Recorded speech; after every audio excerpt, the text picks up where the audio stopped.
वो शख्स जो इस्लाम का सबसे बड़ा दुश्मन था, आखिर एक दिन ऐसा आया कि वही इस्लाम का सबसे बड़ा मुहाफिज बन गया। मक्का की गलियों में एक नाम सबको खौफसदा कर देता था।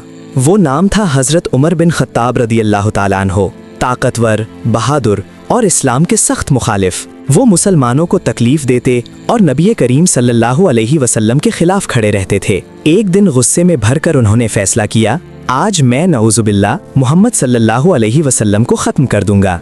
रास्ते में एक शख्स ने कहा, पहले अपने घर की खबर लो, तुम्हारी बहन और बहनोई तो मुसलमान हो चुके हैं। ये सुनकर हजरत उमर आग बगोला हो गए। फौरन अपनी बहन के घर पहुंचे। अंदर से कुरान की तिलावत की आवाज आ रही थी। ये सूरत तौहा की आयात थीं। गुस्से में आकर दरवाजा खोला और बहनोई को मारा, यहाँ तक कि अपनी बहन को भी जख्मी कर दिया। लेकिन फिर एक लम्हा आया जब उनकी बहन ने कहा, उमर तुम जो चाहो कर लो, लेकिन हम इस्लाम नहीं छोड़ेंगे। ये अल्फाज सीधे दिल में उतर गए। हजरत उमर ने कहा, मुझे वो कलाम दिखाओ जो तुम पढ़ रहे थे। जब उन्होंने कुरान की आयत पढ़ी तो दिल नर्म हो गया, आंखों में आंसू आ गए और फिर वो लम्हा आया जिसने तारीख बदल दी। हजरत उमर सीधा नबी करीम सल्लल्लाहु अलैहि वसल्लम के पास गए और कहा, अशहदु अन ला इलाहा इल्लल्लाह व अशहदु अन्ना मुहम्मदर रसूलुल्लाह। वही उमर जो कल तक दुश्मन था, आज इस्लाम का सबसे मजबूत सुतून बन गया। हिदायत अल्लाह के हाथ में है, वो जब चाहे दिल बदल दे।